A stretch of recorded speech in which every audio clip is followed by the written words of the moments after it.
డబ్బు, అనారోగ్యం, ఉద్యోగం, వ్యాపారం, అప్పులతో బాధపడుతున్నారా? మీకోసమే లాంచ్ యువర్ ఫ్యూచర్ ప్రోగ్రామ్.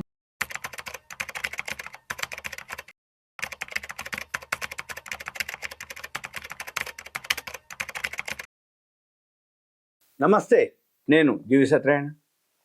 ఈ వీడియోలో వరల్డ్లో టాప్ ఈటీఎఫ్లు ఉంటాయి.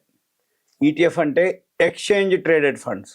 షేర్ మార్కెట్ ఈటీఎఫ్లు ఉంటాయి, గోల్డ్ ఈటీఎఫ్లు, సిల్వర్ ఈటీఎఫ్లు. ఇలా ఏవైతే ఈటీఎఫ్లు ఉన్నాయో, ఇప్పుడు నేను చెప్పే ఏవైతే ఉన్నాయో షేర్ మార్కెట్ సంబంధించిన వివిధ దేశాల్లో ఉన్నటువంటి ఈటీఎఫ్లు.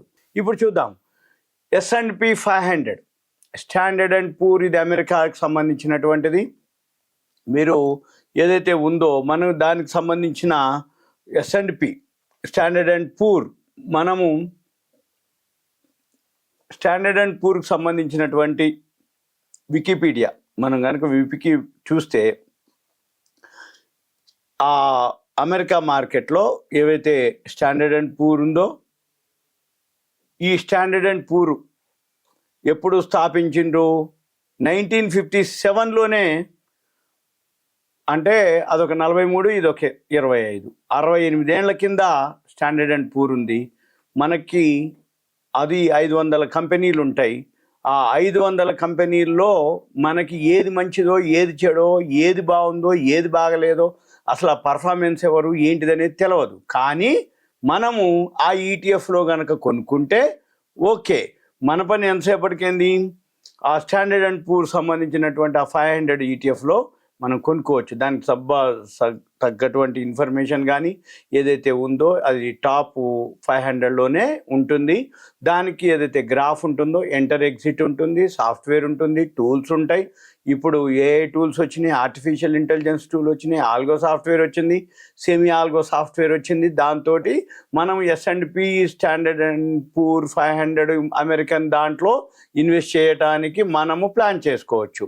ఇది ఈ New York NYSE New York stock exchange నాస్డాక్లో మనము చేయడానికి వీలవుతుంది. ఇది ఒకటి. ఇక నెంబర్ 2 DJIA. ఈ DJIA ఏంటంటే డౌ జోన్స్ అంటాం. డౌ జోన్స్ ఏదైతే ఉందో దానికి సంబంధించినటువంటి అన్నమాట. డౌ జోన్స్ దీనికి ఏదైతే ఉందో, మళ్ళీ మనం వికీపీడియాకి వెళ్తే ఇది కూడా అమెరికాకి సంబంధించిందే. ఇది కూడా 1885లోనే ఉంది. ఇది 140 years ఓల్డ్ అనమాట.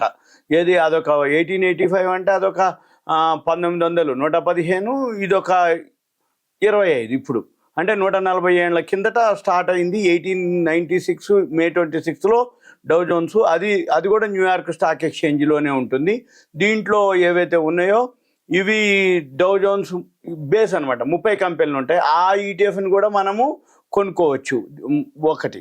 ఇక తర్వాత వ్యాన్గార్డ్ అని ఇంకొకటి ఉంది. వ్యాన్గార్డ్, ఈ వ్యాన్గార్డ్ వచ్చి 1975లో స్టార్ట్ అయింది, 50 సంవత్సరాల క్రిందట.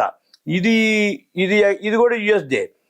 దీంట్లో 10.4 ట్రిలియన్లు అనమాట. అంటే వాల్యూ, దాంట్లో ఏఈఎం అంటాం, ఎసెట్ అండర్ మేనేజ్మెంట్.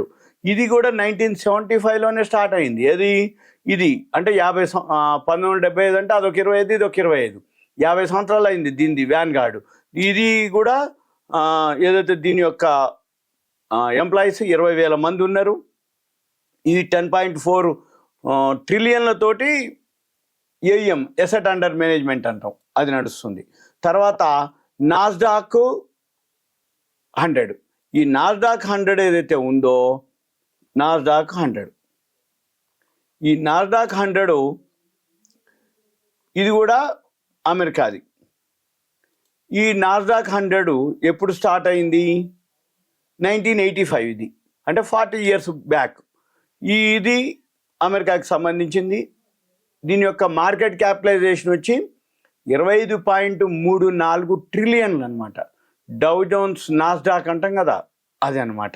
అయితే ఇది ఏదైతే ఉందో లార్జ్ క్యాప్లోనే ఉంటుంది. నాస్డాక్ 100 ఏవైతే ఉందో పేరులోనే ఉన్నాయి. అంటే 100 పెద్ద కంపెనీలు కలిపి, అంటే దాంట్లో నాన్ ఫైనాన్షియల్ కంపెనీస్ అనమాట. 100 ఉంటాయి అన్నిటి దాంట్లో. మన పని ఏంటిది, ఏవేవైతే ఉన్నాయో ఈ 100 కంపెనీల్లో ఏది మంచిదో, ఏది చెడదో హోంవర్క్ దానికి సంబంధించిన ప్రాఫిట్ అండ్ లాస్లు, బ్యాలెన్స్ షీట్లు, ఇన్ఫర్మేషన్ ఇవన్నీ చూడకుండా సింపుల్గా నాస్డాక్ని కొనుక్కోవటం. తర్వాత ఎఫ్టిఎస్సి ఇది చూద్దాం. ఎఫ్టిఎస్సి ఏదైతే 100 అన్నమాట, ఇది యూరోప్ది. ఎఫ్టిఎస్సి ఏదైతే ఉందో ఇది 1984లో స్టార్ట్ అయింది. అంటే 16/25 41 ఏండ్లు అయింది. ఇది లండన్ స్టాక్ ఎక్స్చేంజ్లో అన్నమాట. అంటే ఇప్పటి వరకు అమెరికావి ఏవైతే ఉన్నాయో అవి కాకుండా ఇది లండన్ది.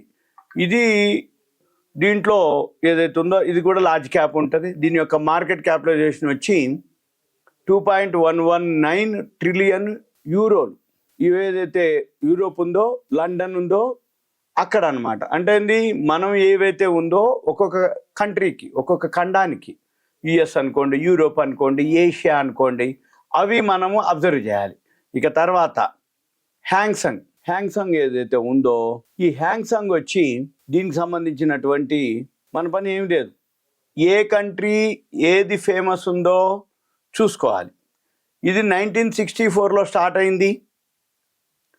ఇది ఏదైతే హాంకాంగ్ స్టాక్ ఎక్స్చేంజ్, ఇది హ్యాంగ్సంగ్ అంటే హాంకాంగ్ స్టాక్ ఎక్స్చేంజ్ 1964లో స్టార్ట్ అయితే అదొక 36, ఇదొక 25, 36, 41, 61 ఏండ్లు అయింది. ఇది హాంకాంగ్లో టాప్ అనమాట, అంటే ఎక్స్చేంజ్ ఇది. ఇక నెక్స్ట్ వచ్చి నిక్కీ 225 అంటారు. ఈ నిక్కీ 225 ఏదైతే ఉందో, ఈ నిక్కీ 225 ఎక్కడిది అంటే ఇది ఎప్పుడు స్టార్ట్ అయింది? 1950లో స్టార్ట్ అయింది. అంటే 75 సంవత్సరాలు అయింది ఇప్పటికి. ఇది టోక్యో స్టాక్ ఎక్స్చేంజ్.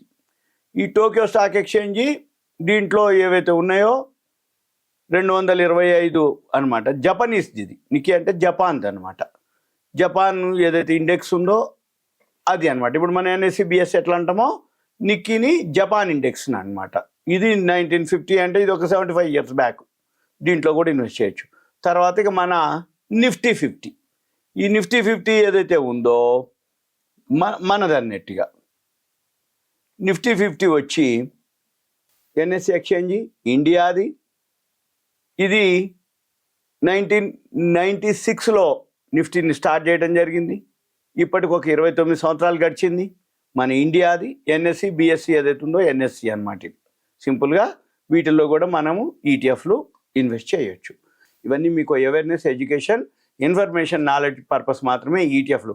వరల్డ్లో ఏ దేశాలు బాగున్నాయి ఆర్థికంగా, ఏ ఎకానమీ బాగుంది, ఏ ఎకానమీ తోటి ఏ ఎక్స్చేంజ్, ఏ ఈటీఎఫ్లు పెరుగుతున్నాయి, అవి కనుక మనం గమనించినట్లయితే మన సంపదను పెంచుకోవచ్చు. ఇది. Thank you.